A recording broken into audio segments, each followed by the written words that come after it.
사람들은 늘 교회가 가장 따뜻한 곳이라고 말합니다. 그런데 이상하지요.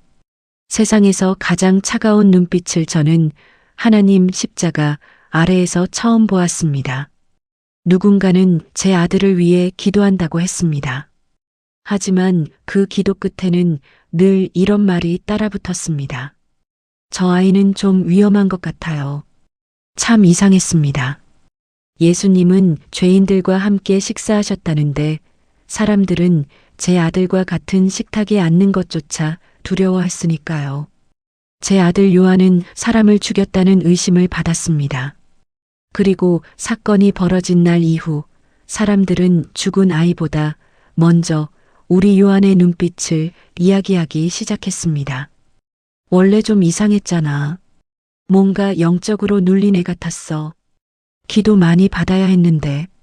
사람들은 이해하지 못한 아이에게 너무 빨리 죄인의 얼굴을 씌웠습니다. 하지만 저는 알고 있었습니다. 우리 요한은 사람을 미워할 줄도 잘 모르는 아이였습니다. 풍선 터지는 소리에도 주저앉아 귀를 막던 아이. 예배당 드럼 소리에 숨이 막혀 화장실에 숨어 울던 아이. 사람들 웃음소리조차 칼처럼 아파하던 아이.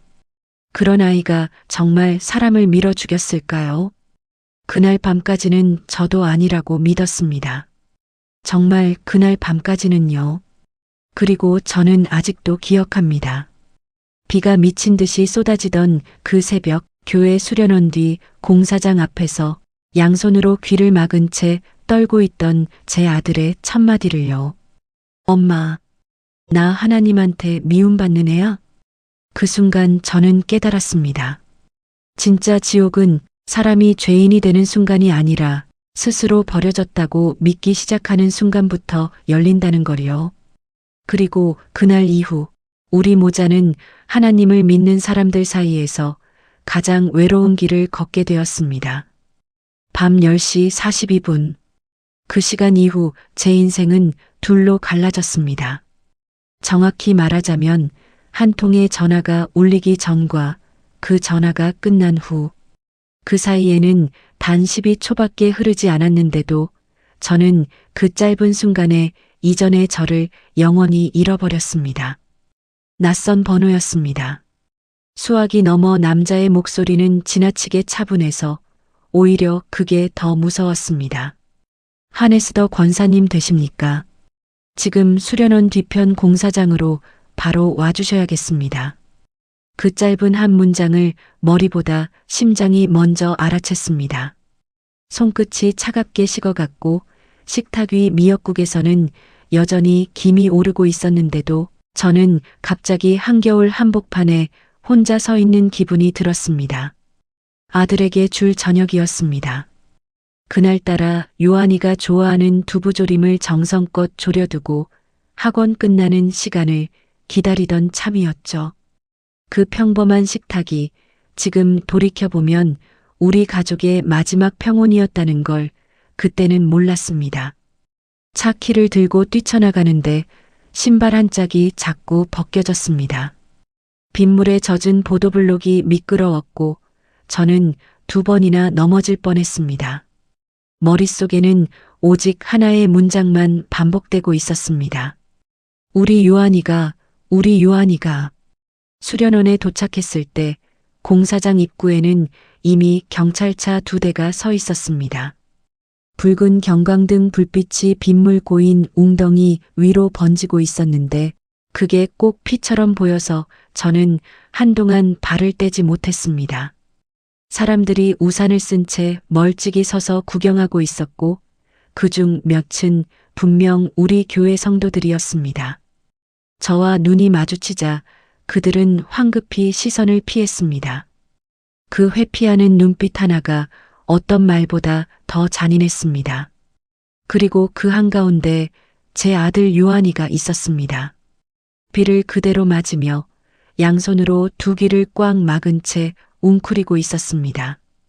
그 모습이 마치 세상의 모든 소리를 차단해버리고 싶어하는 어린 짐승 같아서 저는 그제야 다리에 힘이 풀려 무너지듯 주저앉을 뻔했습니다.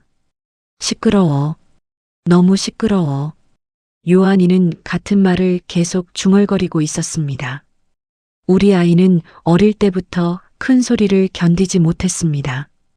청소기 소리, 풍선 터지는 소리, 사람들이 한꺼번에 박수치는 소리.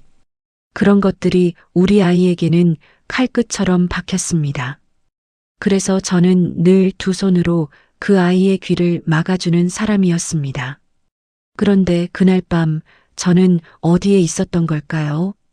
형사가 다가왔습니다. 우산도 쓰지 않은 채 빗물이 뚝뚝 떨어지는 외투 차림으로요. 어머님 되십니까? 죄송하지만 몇 가지 여쭤봐야 할 게 있습니다. 저는 고개를 끄덕였습니다. 아니, 끄덕였다고 생각했지만 어쩌면 아무 반응도 못했을지 모릅니다. 그때 형사가 다시 물었습니다. 아드님이 마지막으로 피해자와 함께 있었던 게 맞습니까? 피해자라는 그 단어가 저를 한번 흔들었습니다. 죽었다는 사실보다 그 아이가 더 이상 이름이 아니라 사건의 한자리로 불리고 있다는 사실이 더 무겁게 다가왔습니다. 그날 밤 그 공사장에서 발견된 아이는 우리 교회 중등부 리더였던 다은이었습니다. 15살. 늘 단정하게 머리를 묶고 다니던 헌금 봉투를 정리하며 환하게 웃던 아이. 지난 주일에도 저에게 인사했었습니다. 권사님, 안녕하세요. 그 목소리가 아직도 귀에 남아 있는데 이제 그 아이는 영영 어떤 인사도 할 수 없게 되었습니다. 저는 형사의 질문에 대답하지 못했습니다. 아니, 사실은 알고 있었습니다. 그 질문에 대답하는 순간 우리 삶은 다시는 이전으로 돌아갈 수 없다는 거리요. 어떤 대답을 하든 우리 모자는 이미 사람들의 시선 한가운데로 내던져졌다는 걸 말입니다. 그리고 정말로 사람들은 이미 수군거리기 시작했습니다. 그 이상한 애 있잖아. 원래 좀 사고 칠 줄 알았다니까. 왜 예배 시간에도 가만히 못 앉아 있던 그의 말이야. 그 말들이 빗소리보다 더 크게 들렸습니다. 교회는 늘 사랑을 말했습니다. 강단 위에서, 주보 위에서, 셀모임 단톡방에서 사랑이라는 단어는 매주 수십 번씩 반복됐죠. 그런데 그 사랑이라는 단어를 가장 자주 입에 올리던 사람들이 지금 제 아이의 등 뒤에서 가장 빠르게 돌을 줍고 있었습니다. 그 순간이었습니다. 제 아들이 천천히 저를 올려다봤습니다. 젖은 머리카락이 이마에 달라붙어 있었고 그 사이로 떨리는 눈동자가 저를 향했습니다. 그리고 아이는 아주 작게 거의 들리지 않는 목소리로 물었습니다. 엄마, 나 오늘 나쁜 애였어? 저는 그 질문 앞에서 무너졌습니다. 아이는 자기가 무슨 일을 당했는지보다 자기가 나쁜 아이인지를 먼저 걱정하고 있었습니다. 평생을 그렇게 살아온 아이였습니다. 자기 때문에 엄마가 힘들까봐, 자기 때문에 사람들이 불편해할까봐 늘 먼저 미안해하던 아이였습니다. 저는 빗속에 무릎을 꿇었습니다. 그리고 아이를 끌어안았습니다. 그 작은 몸이 어찌나 차가운지 마치 한참 동안 누군가에게 잊혀져 있던 사람 같았습니다. 그날 저는 아직 몰랐습니다. 그날 밤 죽은 건 한 아이만이 아니었다는 것을요. 다음 날 새벽부터 우리 가족의 삶도 함께 무너지기 시작했다는 것을, 그리고 그 무너짐의 첫 번째 돌은 우리 가족이 평생 사랑이라 믿어온 바로 그 자리에서 던져진다는 것을 말입니다. 다음 날 아침 7시, 저는 한 통의 문자를 받았습니다. 발신자는 우리 교회 부목사님이었습니다. 그 문자 한 줄을 읽는 순간 저는 알게 되었습니다. 교회가 사랑이라 부르던 것이 실은 무엇이었는지를요. 그리고 그 짧은 문장이 앞으로 다가올 10년의 지옥을 여는 첫 번째 문이 될 줄은 그땐 정말로 몰랐습니다. 사람은 죽은 사람보다 살아남은 사람을 더 잔인하게 바라볼 때가 있습니다. 저는 그 사실을 46이 되어서야 처음 알았습니다. 그리고 그것을 가르쳐 준 곳이 다름 아닌 제가 20년을 다닌 교회였다는 사실이 지금도 가장 아픈 부분입니다. 다은이 장례식이 끝난 다음 날이었습니다.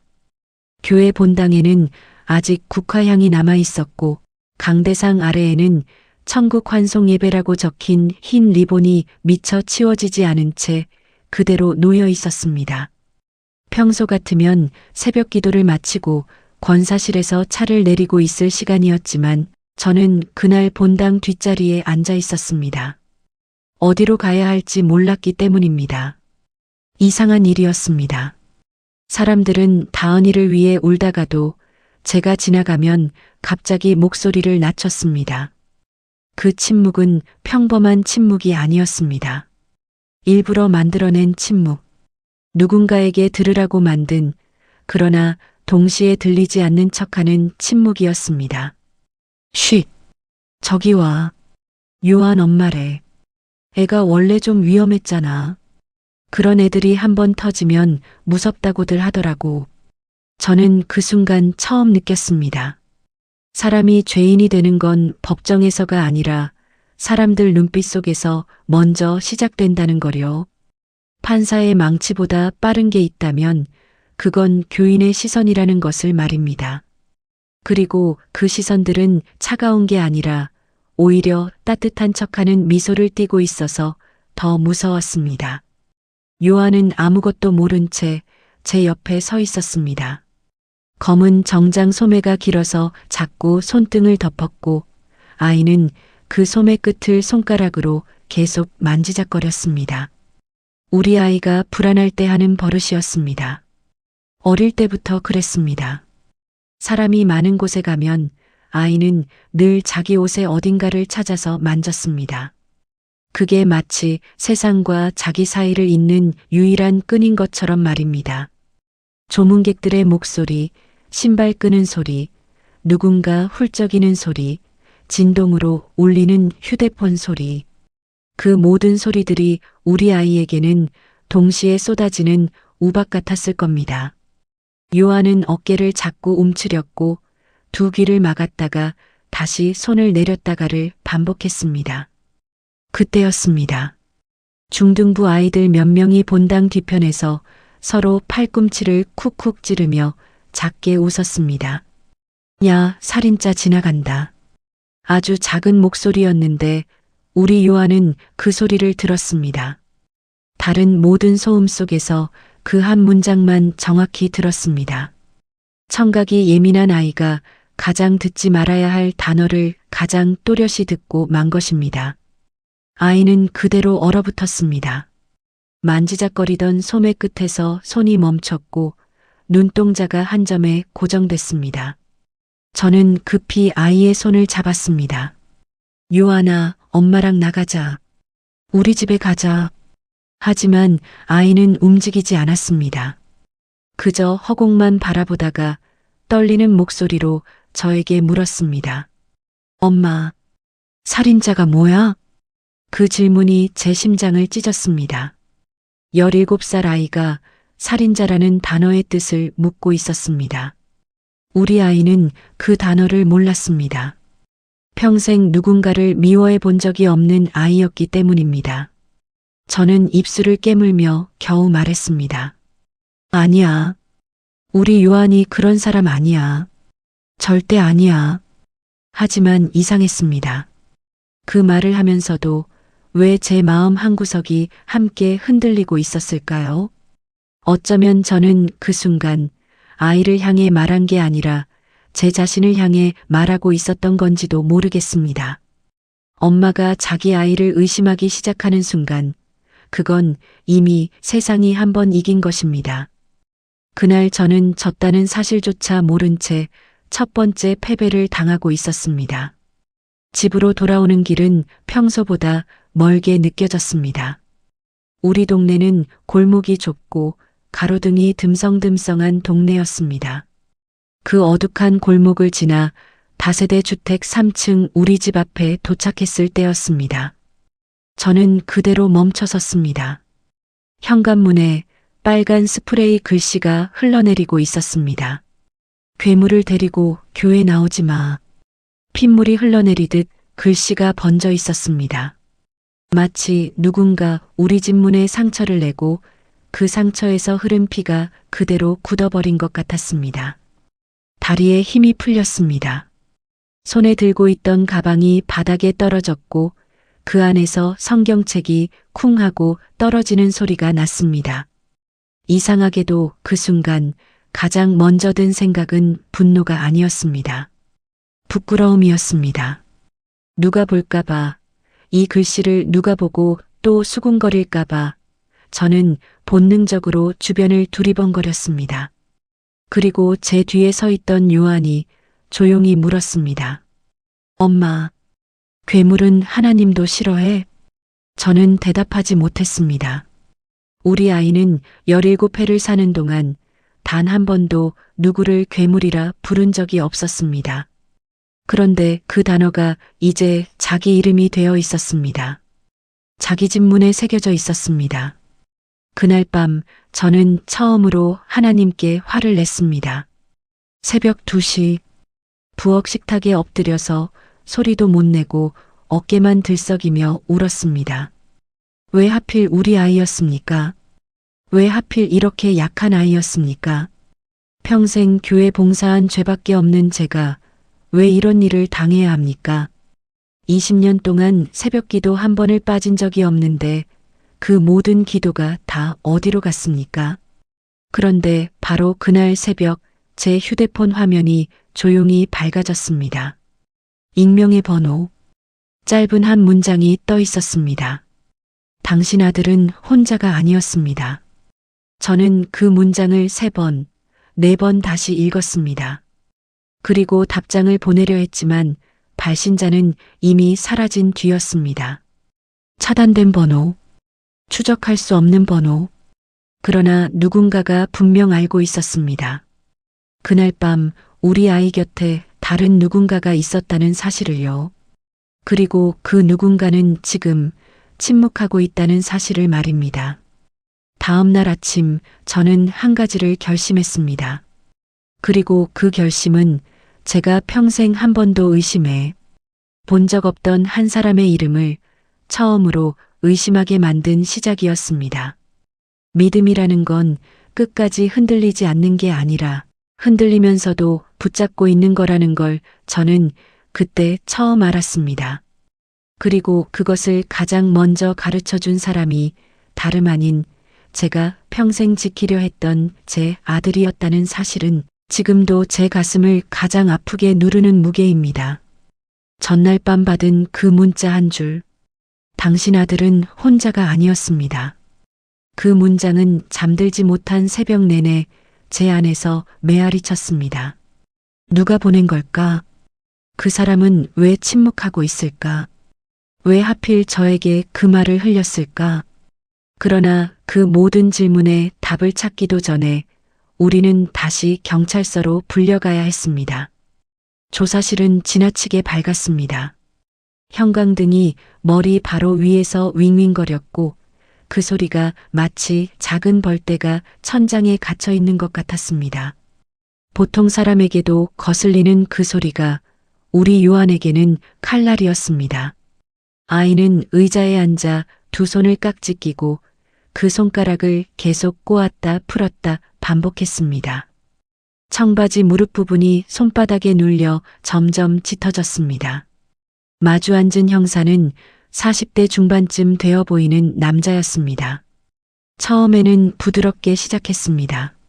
물 한 잔을 권하고 이름을 부르고 나이를 묻고 그러나 시간이 흐를수록 그의 목소리에서 점차 인내심이 빠져나가는 게 느껴졌습니다. 요한아, 다은이를 밀었니? 아이는 한참 동안 대답하지 않았습니다. 그리고 아주 작게 거의 한숨 같은 목소리로 말했습니다. 불빛이 아팠어요. 형사가 미간을 좁혔습니다.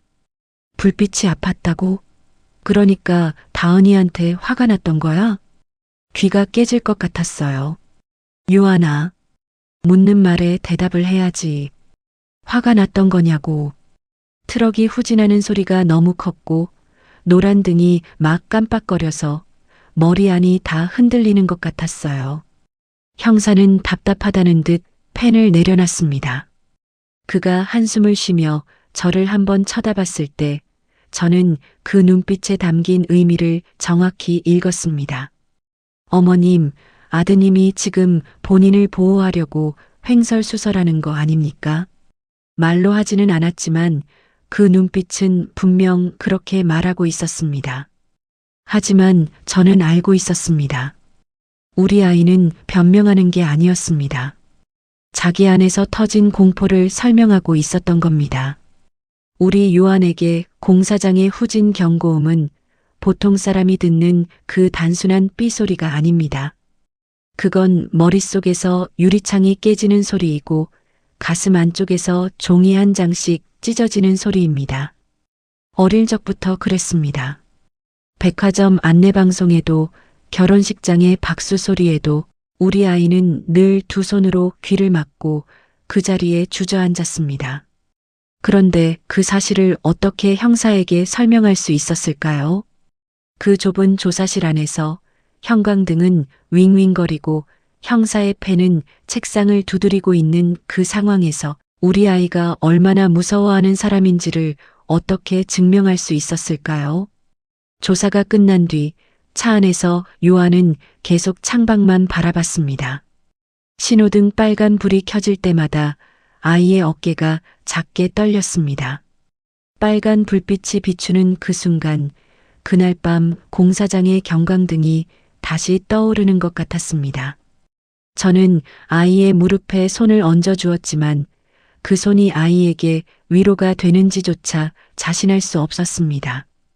그리고 갑자기 아이가 묻더군요. 엄마, 내가 진짜 나쁜 애면 어떡해? 그 순간 저는 아무 말도 하지 못했습니다. 부끄러운 고백을 해야 할 것 같습니다. 그 짧은 침묵 사이에 처음으로 아주 작은 의심 하나가 제 안에도 들어왔기 때문입니다. 혹시 정말 우리 아이가 밀었던 걸까? 본인도 모르는 사이에 너무 시끄러워서, 너무 무서워서 손이 먼저 나갔던 건 아닐까? 그 생각이 스쳐 지나간 찰나 저는 스스로가 너무 끔찍했습니다. 세상이 다 등을 돌려도 엄마만큼은 아이 편이어야 하는데 저는 그 차 안에서 제 아이를 의심한 사람이 되어 있었으니까요. 그 의심은 아주 작았습니다. 깨알만 했습니다. 그러나 한번 들어온 의심은 마음 안에서 점점 부풀어서 결국 엄마의 자리를 통째로 갉아먹는다는 걸 저는 그날 처음 배웠습니다. 집에 돌아온 그날 밤이었습니다. 저는 부엌에서 식은 밥을 데우고 있었는데 요한 방 문틈 사이로 이상한 소리가 들렸습니다. 흐느끼는 소리. 그러나 우는 소리도 아니고 그렇다고 말하는 소리도 아닌 짐승이 작게 신음하는 것 같은 소리였습니다. 가스불을 끄고 그 방 앞에 섰을 때 저는 차마 문을 열지 못하고 한참을 망설였습니다. 조심스럽게 문을 열었습니다. 아이는 책상에 앉아있지 않았습니다. 침대에 누워있지도 않았습니다. 방 한쪽 구석벽에 이마를 댄 채로 앉아 무릎을 두 팔로 끌어안고 작게 중얼거리고 있었습니다. 내가 나쁜 거야. 내가 하나님을 슬프게 했어. 내가 다은이 누나를 슬프게 했어. 저는 그 자리에 주저앉았습니다. 다리에 힘이 풀려서 다가가지도 못하고 문 앞에 무너지듯 앉아버렸습니다. 한참 만에 겨우 아이에게 다가가 등 뒤에서 그 아이를 끌어안았습니다. 아이의 등은 아주 작았습니다. 17살 남자아이의 등이라기에는 너무 작아서 마치 아직 초등학생인 그 시절의 아이를 안고 있는 것 같았습니다. 그런데 그때 아이의 머리카락 사이에서 이상한 냄새가 났습니다. 비냄새였습니다. 며칠이 지났는데 그 옷을 빨아 입혔는데 아이 몸에서는 여전히 그날 밤 공사장에 내리던 그 비냄새가 났습니다. 콘크리트 가루가 섞인 약간 쇠냄새가 도는 그 차가운 비냄새. 마치 그날 밤이 아이의 몸 안에 통째로 갇혀서 빠져나가지 못하고 있는 것 같았습니다. 그리고 바로 그 순간이었습니다. 제 머릿속에 한 가지 질문이 번개처럼 내리쳤습니다. 그날 밤 정말로 우리 요한이만 그 자리에 있었던 걸까? 우리 아이가 입고 있던 옷의 진흙 자국은 왜 그렇게 한쪽으로만 묻어 있었을까? 우리 아이의 손등에 있던 그 긁힌 자국은 정말로 우리 아이 혼자 만든 상처였을까? 저는 다음 날 아침 한 통의 전화를 걸기로 마음먹었습니다. 평생 한 번도 의심해 본 적 없던, 그러나 그날 밤 분명히 수련원에 있었어야 할 한 사람의 이름. 그 사람의 번호를 누르는 제 손가락이 떨리고 있다는 사실을 그때는 저도 미처 깨닫지 못했습니다. 사람들은 늘 결과만 봅니다. 그 결과가 만들어지기 전까지 한 사람이 얼마나 오래 무너지고 있었는지는 아무도 보지 않습니다. 그날 저는 그 잔인한 진실을, 우리 아이의 얼굴이 화면에 비치는 모습을 보면서 비로소 깨달았습니다. 사건이 일어난 지 열하루째 되는 날이었습니다. 수련원 측에서 보관하고 있던 CCTV 영상이 경찰 조사를 거쳐 부분적으로 공개된다는 소식이 새벽부터 돌았습니다. 교회 단톡방은 새벽 5시부터 진동이 멈추지 않았고 누군가는 벌써 그 영상을 보고 왔다는 소문까지 퍼졌습니다. 저는 그 모든 진동을 무음으로 돌려놓고 아이가 깨지 않게 거실 구석에 앉아 새벽을 보냈습니다. 영상이 공식적으로 공개되는 자리는 교회 부속 회의실이었습니다. 형사 2명, 교회 장로 3명, 그리고 다은이 부모님이 함께 자리한 자리였습니다. 회의실 문밖 복도에는 어디서 소식을 들었는지 기자 2명까지 와서 서성거리고 있었습니다. 사람들은 이미 결론을 정해놓은 얼굴이었습니다. 위험한 아이. 모두가 그 단어를 입안에 품고 자기 결론을 확인하기 위해 영상을 기다리고 있었습니다. 저는 가장 뒷줄 구석 자리에 앉아 있었습니다. 손이 자꾸 떨려서 그 떨림을 감추려고 두 손을 무릎 사이에 끼워 넣었습니다. 화면이 켜졌습니다. 흑백에 가까운 영상이었습니다. 화질이 좋지 않아서 처음에는 사람의 윤곽도 잘 보이지 않았습니다. 영상 속 요한은 비를 맞고 있었습니다. 우산도 없이 그 좁은 공사장 입구에 등을 보이고 서 있었습니다. 그리고 그 주위로 다은이를 비롯한 중등부 아이들 4명이 둥글게 둘러서 있었습니다. 처음에는 장난 같았습니다.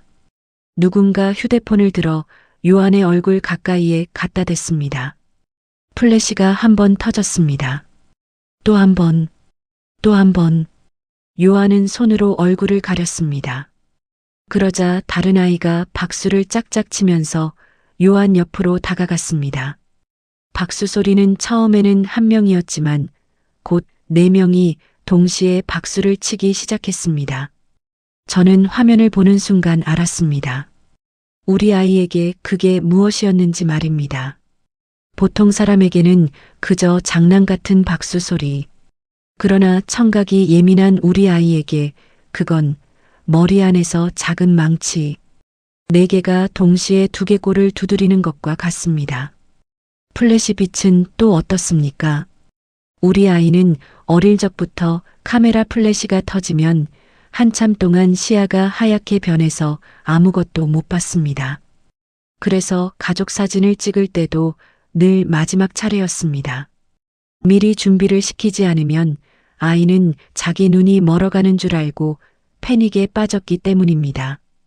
그런데 화면 속 그 자리에는 아이를 준비시켜줄 사람이 아무도 없었습니다. 플래시가 얼굴을 찔렀고 귀 바로 옆에서 누군가 비명 같은 소리를 질렀고 박수 소리가 연달아 터졌습니다. 요한은 2 귀를 막고 뒤로 한 발 물러났습니다. 그러자 아이들이 그만큼 한 발 더 다가갔습니다. 또 한 발 물러났습니다. 또 한 발 더 다가갔습니다. 화면을 지켜보던 회의실이 점점 조용해졌습니다.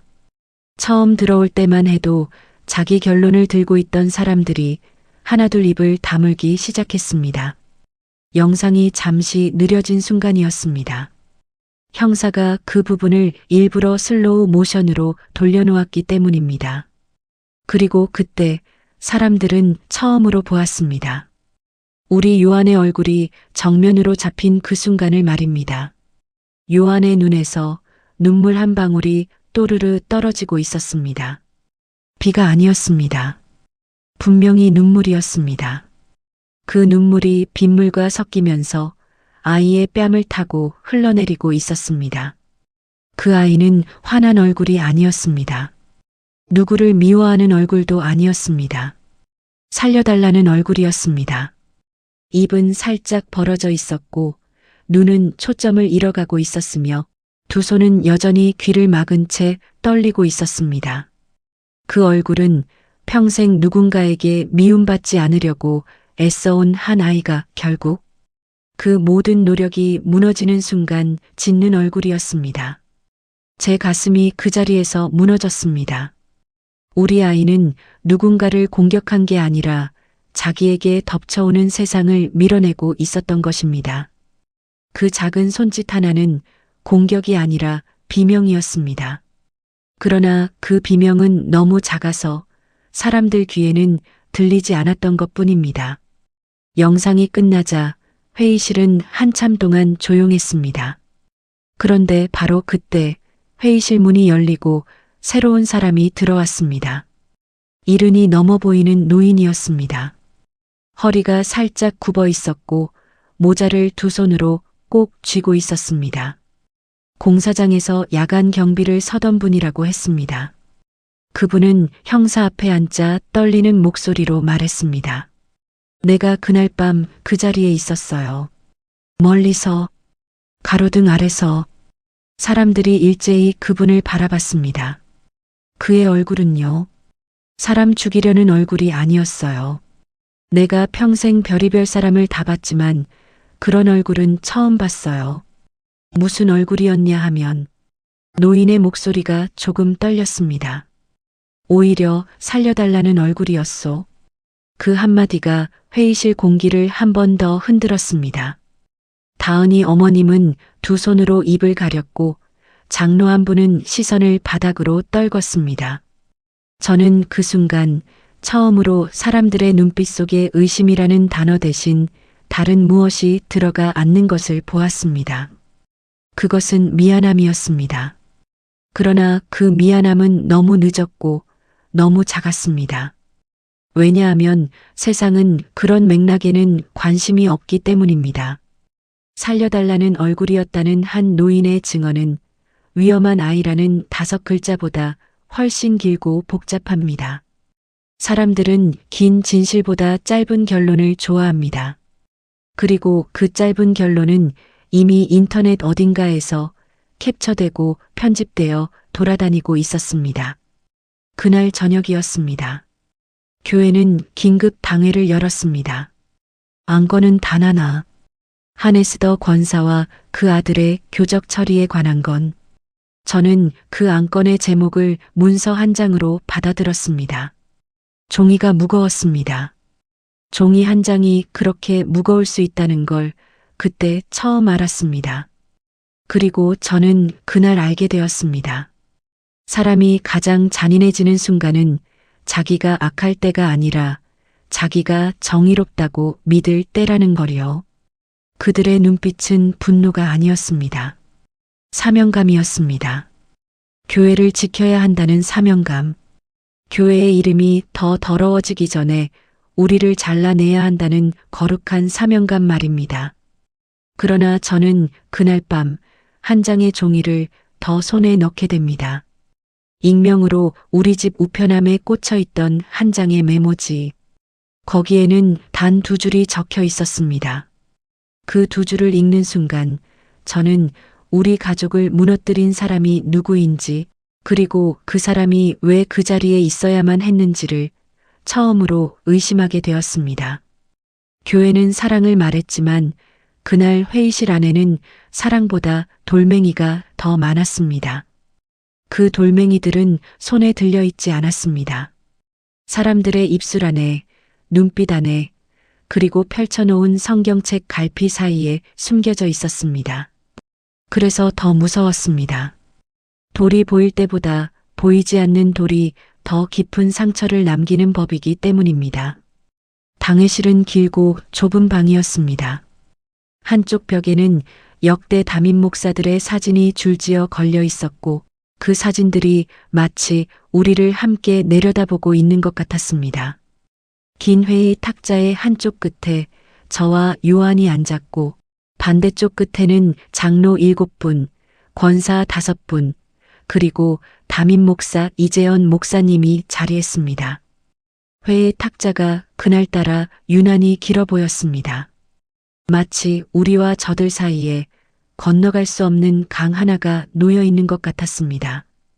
가장 먼저 입을 연 분은 김 장로님이었습니다. 우리 교회에서 가장 오래된 장로이자 사업체를 크게 운영하시는 분이었습니다. 권사님, 저희가 권사님 입장을 모르는 게 아닙니다. 다만 교회를 위해서, 우리 모두를 위해서 결단해야 할 때가 있습니다. 결단이라는 단어가 그렇게 차갑게 들릴 수 있다는 걸 그날 처음 알았습니다. 그 단어는 칼이었습니다. 잘라내자는 말을 점잖게 포장한 칼이었습니다. 옆에 앉아있던 박 권사님이 손수건으로 눈가를 닦으며 말을 이었습니다. 권사님, 저도 정말 마음이 아파요. 하지만 다른 아이들이 무서워해요. 어머님들이 자녀를 교회에 안 보내겠다고 그러시는 분도 계세요. 저희가 이걸 어떻게 해야 합니까? 그 말을 들으며 저는 이상한 통증을 느꼈습니다. 그분의 눈물은 진짜였습니다. 진짜로 마음 아파하고 있었습니다. 그러나 그 진짜 눈물이 결국 우리 아이를 밀어내기 위해 흘리는 눈물이라는 사실이 더 슬펐습니다. 진심으로 우리를 잘라내려는 사람들이 진심으로 마음 아파하면서 그 일을 하고 있었기 때문입니다.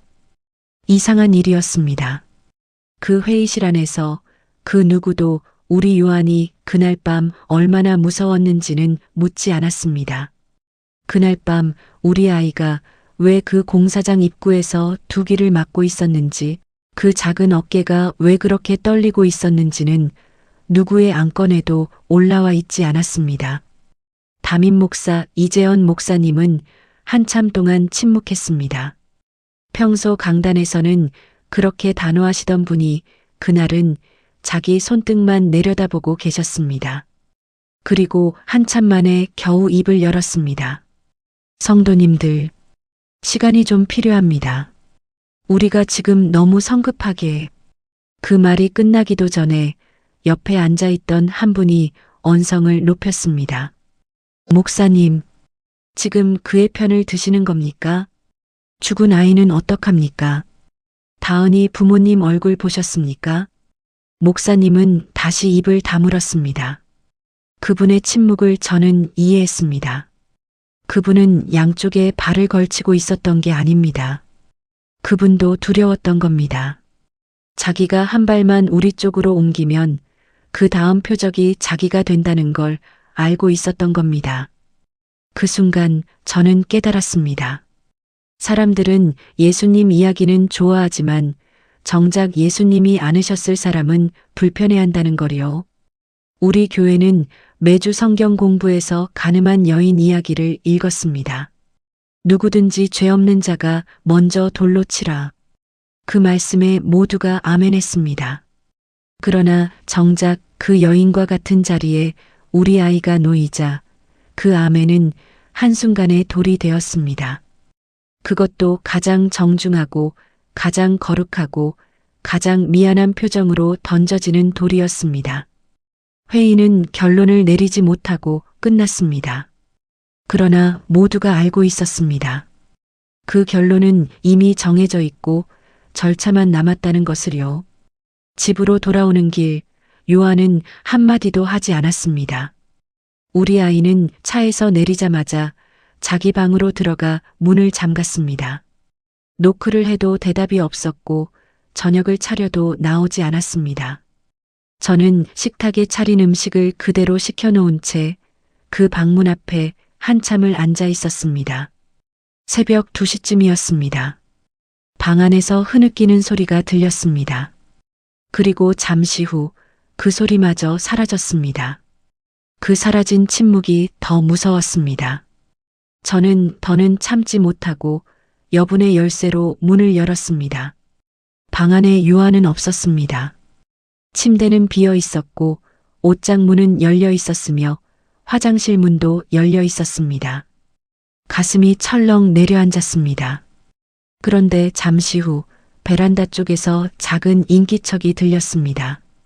아이는 베란다 구석 빨래 바구니 옆에 무릎을 끌어안고 앉아 있었습니다.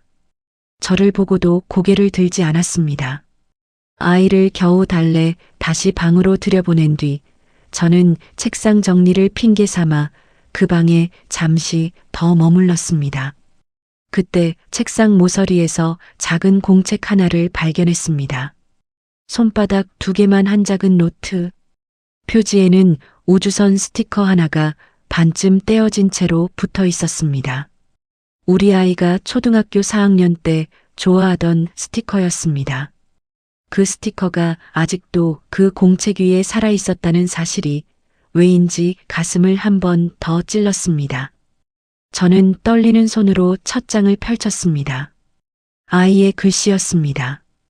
어릴 적부터 글씨를 또박또박 쓰던 우리 요한의 글씨. 그 글씨로 적힌 첫 줄은 이것이었습니다. 오늘도 애들이 내 귀에 소리 질렀다. 근데 엄마는 모른다. 엄마는 내가 괜찮은 줄 안다. 그 문장을 읽는 순간 숨이 멎는 것 같았습니다. 우리 아이가 괜찮다고 한 모든 날들이 사실은 괜찮지 않았던 날들이었다는 사실을 저는 그 한 줄로 알게 되었습니다. 아이는 엄마를 걱정시키지 않으려고 평생 자기 안에 그 무게를 혼자 쌓아두고 있었던 겁니다. 다음 장을 펼쳤습니다. 그리고 그 다음 장, 또 그 다음 장, 페이지마다 날짜가 적혀 있었습니다. 작년 봄부터 시작된 날짜들이었습니다. 짧게는 한 줄, 길게는 반 페이지. 그 안에는 우리 아이가 지난 1년 동안 매일 어디서, 누구에게, 어떻게 당했는지가 빼곡히 적혀 있었습니다. 수련회에서 누가 자기 신발을 변기에 던졌고, 셀 모임에서 누가 자기 성경책에 낙서를 했고, 주일 점심시간에 누가 자기 식판 위에 휴지를 지식여 놓았는지, 그 모든 것이 한 권에 담겨 있었습니다. 그리고 그 일들의 한가운데에 자꾸 반복해서 등장하는 이름이 하나 있었습니다. 저는 그 이름을 보는 순간 회의실에서 가장 큰 목소리로 우리 아이의 추방을 요구하던 한 사람의 얼굴이 떠올랐습니다. 그 사람의 얼굴과 공책 속에 적힌 그 이름이 어떻게 연결되어 있는지를 깨닫는 데에는 그리 오랜 시간이 걸리지 않았습니다. 그리고 공책의 마지막 장을 펼쳤을 때 저는 그 자리에서 한참 동안 움직이지 못했습니다. 마지막 장에는 사건이 일어나기 단 사흘 전의 날짜와 함께 우리 아이가 처음이자 마지막으로 적어둔 한 문장이 있었기 때문입니다. 그 문장이 무엇이었는지는 다음 장에서 말씀드리겠습니다. 그리고 그 한 문장이 우리 가족의 10년을 완전히 다른 방향으로 돌려놓게 됩니다. 십자가는 목에 걸고 있었지만 정작 우리는 누군가의 고통은 외면하고 있었다는 걸 그 작은 일기장이 한 장 한 장 우리에게 보여주고 있었습니다. 책상 위에 놓인 그 공책은 손바닥 2개 크기였지만 그 안에 담긴 무게는 우리 교회 강대상보다 무거웠습니다.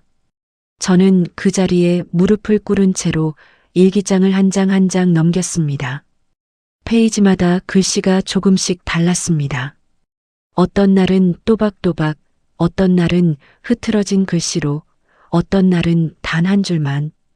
그 변화가 우리 아이의 그날그날의 마음 상태였다는 걸 저는 그제야 읽어낼 수 있었습니다. 작년 4월 12일 오늘도 다은이 누나가 박수 쳤다.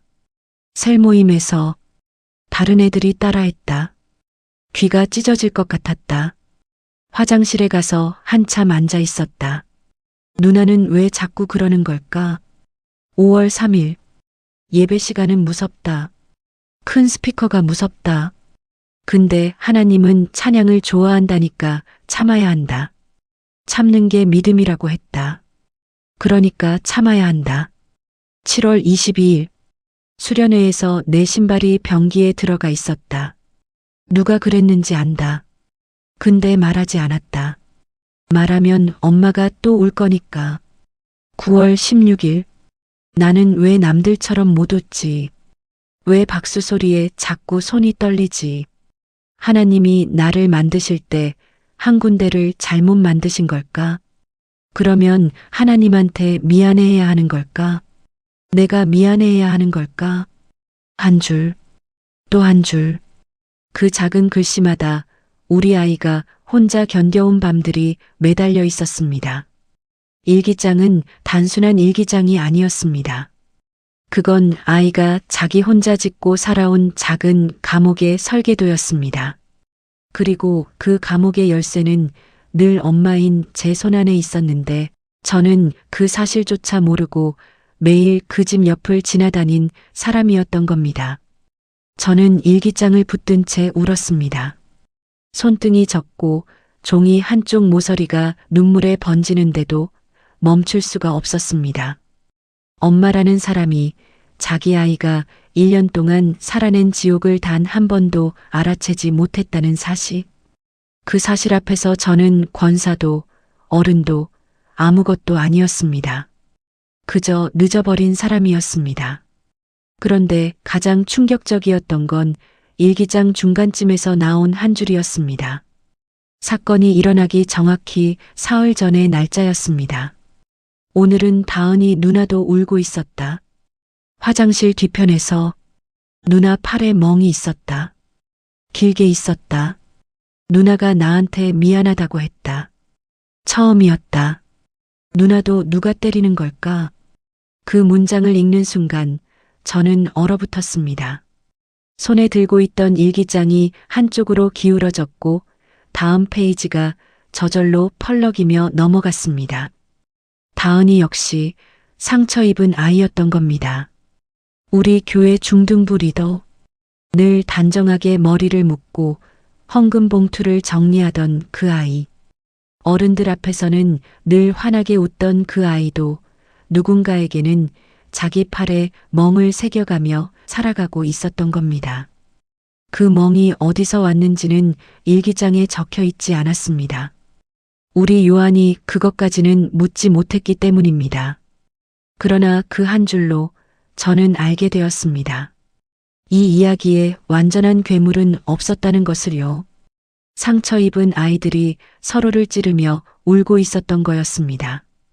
다은이는 우리 아이를 찔렀고 우리 아이는 그 자리에 그저 무너졌고 그리고 다은이 뒤에는 또 다른 누군가가 다은이를 찌르고 있었던 겁니다. 그게 누구인지 그 일기장은 끝까지 말해주지 않았습니다. 그러나 그 한 줄은 분명한 방향을 가리키고 있었습니다. 다음 날 아침 저는 그 일기장을 가방에 넣고 목사님을 찾아갔습니다. 평소 같으면 약속을 잡고 가야 하는 자리였지만 저는 그날 약속도 없이 무작정 사택 초인종을 눌렀습니다. 목사님은 와이셔츠 단추를 채 다 채우지 못한 차림으로 문을 열어주셨습니다. 저는 식탁에 그 일기장을 올려놓았습니다. 그리고 한마디만 했습니다. 읽어주세요. 목사님은 한참 동안 아무 말 없이 읽으셨습니다. 한 장, 또 한 장. 중간에 안경을 벗어 닦으셨고 또 한참을 멈춰 계셨다가 다시 읽기 시작하셨습니다. 식어가는 커피잔 옆에서 시계 초침 소리만 또렷하게 들리는 그 시간이 저는 영원처럼 느껴졌습니다. 마지막 장을 덮으셨을 때 목사님은 안경을 다시 벗으셨습니다. 그리고 두 손으로 얼굴을 가리셨습니다.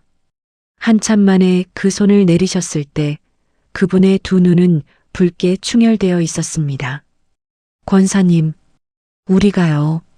우리가 예수님이 안으셨을 그 아이를 우리 손으로 밀어내고 있었군요.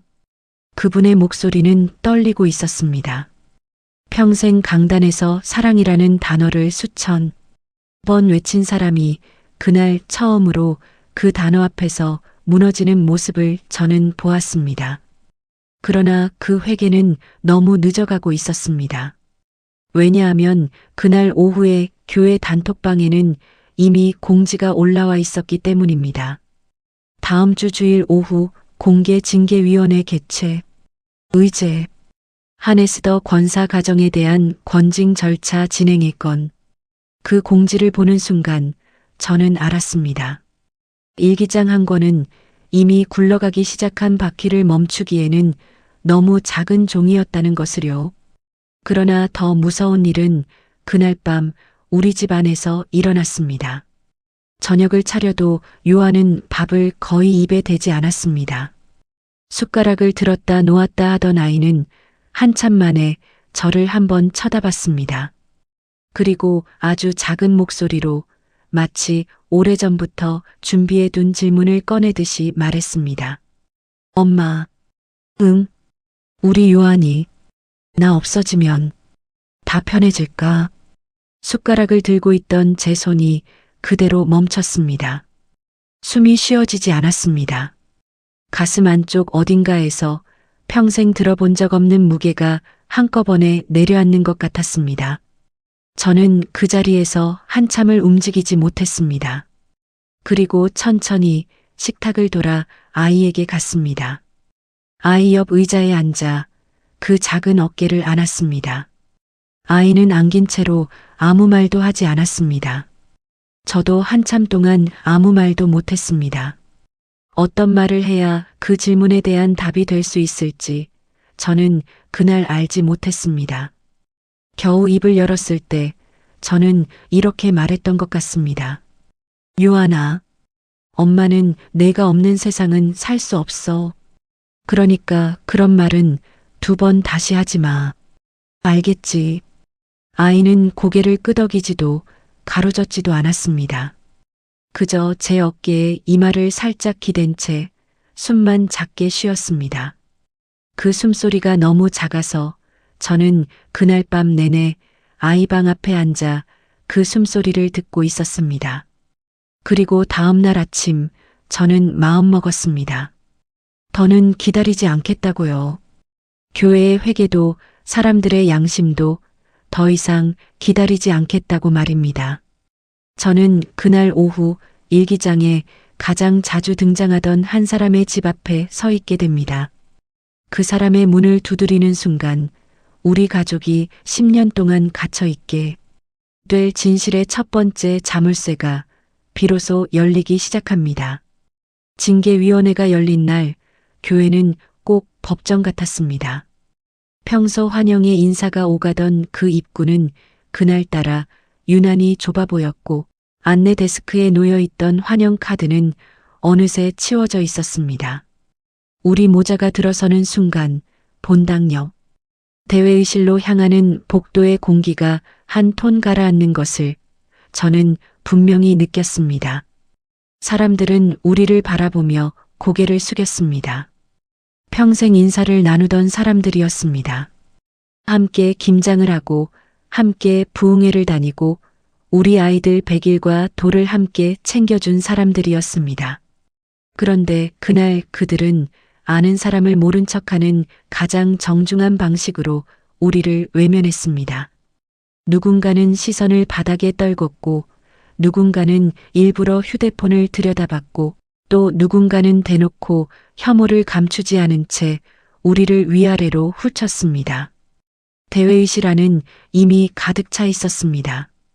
당회원들이 앞쪽 긴 탁자에 앉아 있었고 그 뒤로 부목사님 2분 그리고 양옆 좌석에는 권사들과 안수 집사들이 줄지어 앉아 있었습니다. 다은이 부모님도 가장 앞줄 한쪽에 자리하고 계셨습니다. 다은이 어머님은 손수건을 손에 꽉 쥔 채 고개를 숙이고 있었고 아버님은 입을 굳게 다물고 한 곳만 응시하고 있었습니다. 요한은 제 옆에서 두 손으로 귀를 막고 앉아 있었습니다.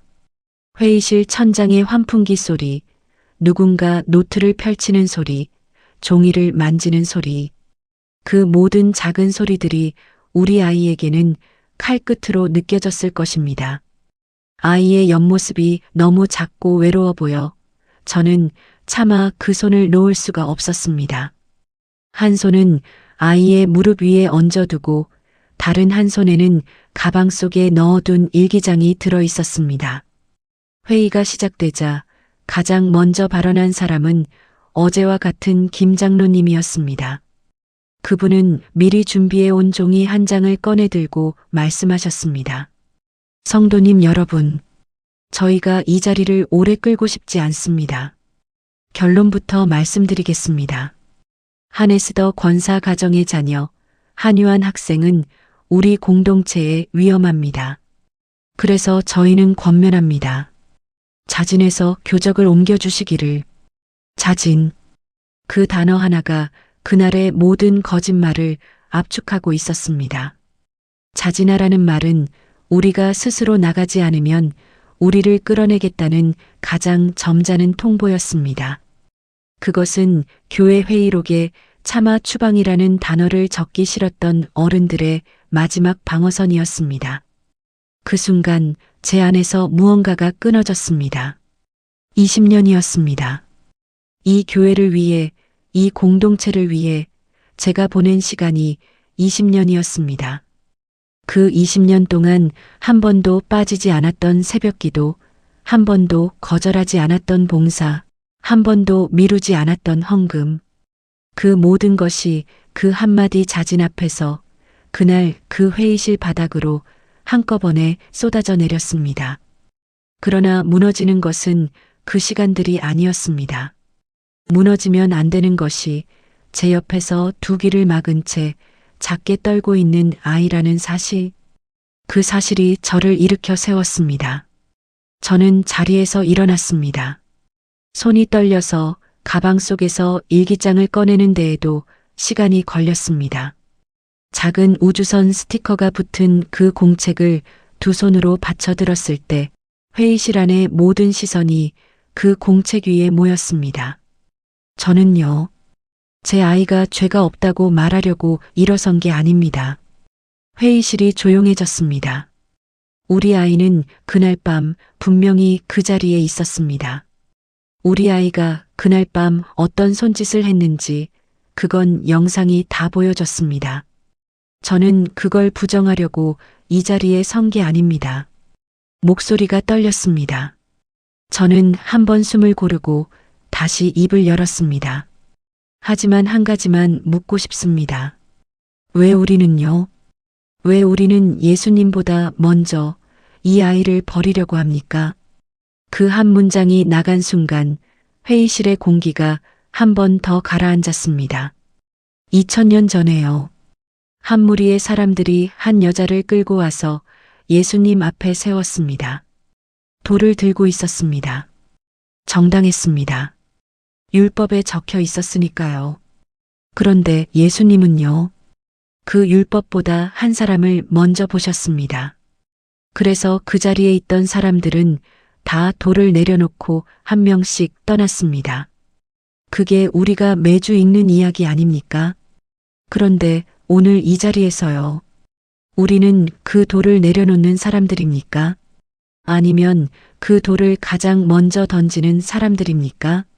누군가가 작게 흐느끼기 시작했습니다. 누군가는 끝내 고개를 들지 못했습니다. 다은이 어머님이 손수건으로 입을 가렸고 김 장로님은 자기 손등만 내려다보고 계셨습니다. 저는 떨리는 손으로 일기장을 펼쳤습니다. 그리고 그중 한 페이지를 골라 읽기 시작했습니다. 오늘도 하나님이 나를 싫어할까봐 무서웠다. 나는 박수 소리가 무서운데 교회에서는 박수를 많이 친다. 나는 하나님이 만든 사람인데 왜 교회가 무서울까? 나는 잘못된 걸까? 제 목소리가 점점 작아졌습니다. 그러나 회의실은 너무 조용해서 그 작은 목소리가 가장 멀리 있는 사람의 귓가까지 닿고 있었습니다. 그 문장을 읽는 순간이었습니다. 옆에 앉아있던 요한이 처음으로 귀를 막고 있던 두 손을 천천히 내렸습니다. 그리고 저를 올려다봤습니다. 아이의 눈은 이미 다 무너진 사람의 눈이었습니다. 더 이상 두려워하지도 더 이상 도망치지도 않는 끝까지 와버린 사람의 눈. 그 눈이 너무 차분해서 오히려 무서웠습니다. 저는 그 눈을 마주본 채로 일기장의 다음 줄을 읽었습니다. 엄마는 내가 괜찮은 줄 안다. 근데 엄마한테는 말 안 한다. 엄마가 더 슬퍼하니까. 거기까지 읽었을 때 저는 더 읽을 수 없었습니다. 일기장을 가슴에 안고 그저 한참을 서 있었습니다. 회의실 안에서 흐느낌이 한 사람에서 두 사람으로, 두 사람에서 다섯 사람으로 번지고 있었습니다. 그때 회의실 가장 안쪽에서 담임 목사 이재현 목사님이 천천히 자리에서 일어나셨습니다. 의자 다리가 바닥에 끌리는 소리가 평소보다 더 크게 들렸습니다. 목사님은 한참 동안 회의실을 둘러보셨습니다. 한 사람, 한 사람의 얼굴을 마치 처음 보는 사람처럼 천천히 살펴보셨습니다. 그리고 마침내 입을 여셨습니다. 성도님들, 그분의 목소리는 작았지만 흔들리지 않았습니다. 우리는 지금 죄인을 심판하는 척하면서 상처 입은 아이를 다시 한번 십자가에 못 박고 있는 게 아닙니까? 회의실 안에서 누군가가 무너지듯 의자에 주저앉았습니다. 누군가는 두 손으로 얼굴을 가렸고 누군가는 끝내 흐느낌을 참지 못해 어깨를 들썩였습니다. 그날 그 회의실 안에서는 어떤 사람도 자기 울음을 쉽게 숨길 수 없었습니다.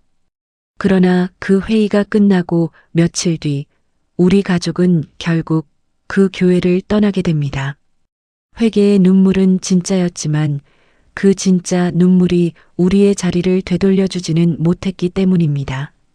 그리고 그 떠남의 마지막 날, 저는 우리 가족을 무너뜨린 진짜 사람의 정체와 마주하게 됩니다. 그 사람의 얼굴을 본 순간 저는 평생 잊지 못할 한 가지를 알게 됩니다. 가장 가까운 사람의 침묵이 가장 먼 사람의 돌멩이보다 더 깊은 상처를 남긴다는 사실을 말입니다. 사건은 결국 사고사로 결론이 났습니다. 집단 괴롭힘으로 인한 극도의 공포, 그리고 그 공포 속에서 일어난 우발적인 밀침. 법정은 우리 아이를 살인자라 부르지 않았습니다. 그러나 이상한 일이었습니다.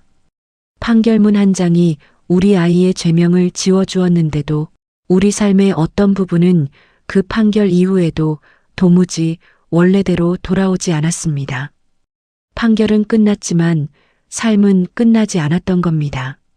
사람들은 여전히 우리를 수군거렸습니다. 동네 슈퍼에서, 미용실에서, 버스 정류장에서, 그리고 우리 교회는 결국 둘로 갈라졌습니다. 그날 회의실에서 함께 울었던 사람들과 끝까지 우리를 받아들이지 못한 사람들. 그 균열은 우리가 떠난 뒤에도 오랫동안 그 교회를 흔들었다고 들었습니다. 우리는 그 균열의 한가운데에 끝까지 남아있을 자신이 없었습니다. 그래서 떠나기로 했습니다. 익숙한 동네, 익숙한 사람들, 익숙한 자리에서 짐을 쌌습니다. 20년 동안 한 집에서 쌓아온 짐이라기엔 정말 별것 없었습니다. 옷가지 몇 박스, 그릇 몇 개, 그리고 우리 아이의 작은 우주선 스티커가 붙은 그 일기장. 저는 그 일기장만큼은 가장 안쪽 가방에 가장 단단히 넣어두었습니다. 우리가 도착한 곳은 차로 2시간 반쯤 떨어진 작은 시골 마을이었습니다. 마을 한가운데에 작은 교회가 하나 있었는데 교인이 다 합쳐도 10명 남짓인 곳이었습니다. 예배당이라기보다는 그냥 마당 있는 작은 집 같은 건물이었습니다. 십자가가 있다는 사실이 아니었다면 그 앞을 그냥 지나쳤을지도 모릅니다. 첫 주일이었습니다. 저는 사실 그날 예배에 가지 않으려고 했습니다. 우리 요한이 다시는 교회에 발을 들이고 싶지 않을 거라고 생각했기 때문입니다. 그러나 그날 아침 아이가 먼저 옷을 갈아입었습니다. 그리고 작은 목소리로 말했습니다.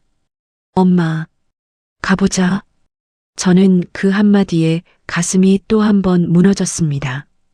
평생 교회 때문에 가장 많이 무너진 아이가 그 교회를 다시 가보겠다고 말하고 있었습니다.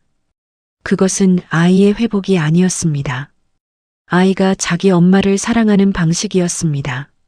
엄마가 평생을 바친 그 자리를 그래도 한 번 더 함께 견뎌보겠다는 그 아이의 작은 결심이었습니다. 예배당 안에는 의자가 20개 정도 있었습니다. 절반은 비어 있었습니다. 우리는 가장 뒤편 구석 자리에 앉았습니다. 예배가 시작되고 찬양팀이라고 부르기엔 단출한 세 분이 앞으로 나오셨습니다.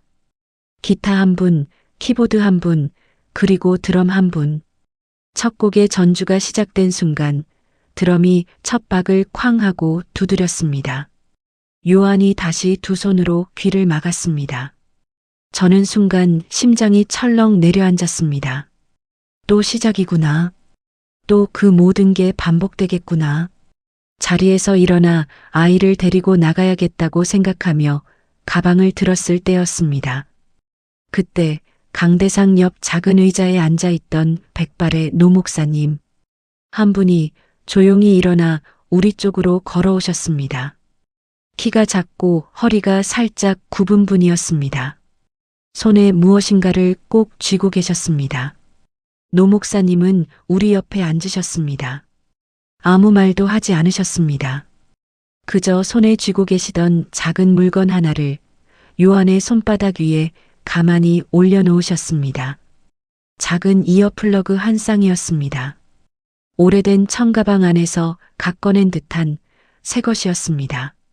그분이 직접 마련해 두신 것인지 누군가를 위해 늘 가지고 다니시는 것인지는 알 수 없었습니다. 노 목사님은 그것을 내려놓고 우리 아이 옆에 그냥 앉아 계셨습니다. 정말 아무 말도 없이 아이가 귀를 막고 있는 모습을 옆에서 그저 지켜봐 주셨습니다.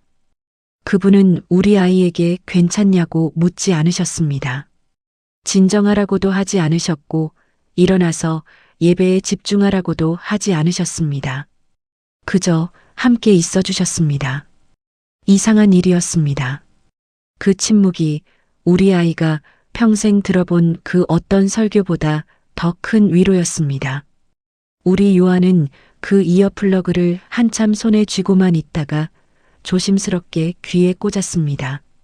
그러자 아이의 어깨가 천천히, 아주 천천히 내려왔습니다. 예배가 끝난 뒤였습니다. 사람들이 자리에서 일어나 인사를 나누고 있을 때 우리 아이가 노 목사님에게 작은 목소리로 물었습니다. 목사님, 하나님은요? 저 같은 애도 안 무서워하세요? 그 질문 앞에서 노 목사님은 잠시 웃으셨습니다. 그 웃음은 어른의 웃음이 아니었습니다. 어린아이가 친구를 만난 듯한 그런 웃음이었습니다. 그리고 아주 천천히 한 손으로 요한의 머리를 쓰다듬으며 말씀하셨습니다. 얘야, 하나님은 말이다. 내가 가장 무서워하던 그 밤에도 내 옆에 계셨단다. 그 말을 듣는 순간이었습니다. 우리 요한이 그 자리에서 처음으로 소리내어 울었습니다. 사건이 일어난 그날 밤부터 단 한 번도 누구 앞에서도 소리내어 울지 않았던 아이였습니다. 그런데 그날 처음 보는 노 목사님 앞에서 마치 아주 오래 참아온 사람처럼 소리내 울었습니다. 어깨가 떨리고 손에 쥐고 있던 이어플러그가 바닥에 떨어졌고 그 자리에 무너져 내렸습니다. 저도 그 자리에서 함께 울었습니다. 그러나 그 울음은 슬픔의 울음이 아니었습니다. 너무 오래 메말라 있던 땅에 처음으로 비가 닿을 때 나는 소리, 그런 울음이었습니다. 그날 저는 깨달았습니다. 복음은요, 완벽한 사람들의 이야기가 아니었습니다. 죄를 짓지 않은 사람들, 실수하지 않은 사람들, 모범적인 사람들의 이야기가 아니었습니다. 복음은 끝까지 버려지지 않은 사람들의 이야기였습니다. 세상이 등을 돌리고 가장 가까운 공동체가 돌을 들었을 때에도 끝까지 그 이름 하나를 부르고 계신 분이 있다는 바로 그 이야기였습니다. 사람들은 우리 아이를 죄인이라 불렀습니다. 위험한 아이라 불렀고, 괴물이라 불렀고, 살인자라 불렀습니다. 그러나 하나님은 끝까지 우리 아이의 이름을 부르고 계셨습니다. 요한아, 우리 요한아. 사건이 일어난 그 밤에도, 빨간 스프레이가 우리 집 문에 흘러내리던 그 새벽에도, 회의실에서 우리가 자진하라는 말을 듣던 그 시간에도 그분은 한 번도 그 이름을 잊지 않으셨습니다. 그리고 어쩌면 그건요, 우리 아이에게만 필요한 일이 아니었는지도 모릅니다. 우리 모두에게 필요한 일이었는지도 모릅니다. 혹시 지금 이 이야기를 듣고 계신 분 중에 세상 속에서 이해받지 못한 채 혼자 어딘가에서 울고 계신 분이 있으십니까? 사람들이 나를 어떻게 부르는지 그 호칭이 너무 무거워서 자기 진짜 이름을 잊어가고 계신 분이 있으십니까? 그렇다면 꼭 기억해 주십시오. 하나님은요, 당신이 가장 무너져 있던 그 순간에도 당신의 진짜 이름을 단 한 번도 잊지 않으셨습니다. 사람들이 당신을 다른 이름으로 부를 때에도 그분은 여전히 당신의 본래 이름을 부르고 계셨습니다. 오늘 이야기가 마음에 닿으셨다면 구독과 좋아요, 알림 설정으로 함께 해주십시오. 여러분의 작은 응원이 지금 이 시간 어디에선가 아직 혼자 울고 있는 또 다른 누군가에게 작은 등불 하나가 되어줄 수 있습니다. 그리고 오늘 우리가 함께 들은 이 한 가족의 이야기가 누군가의 가장 깊은 밤에 작은 위로로 가닿기를 진심으로 기도합니다.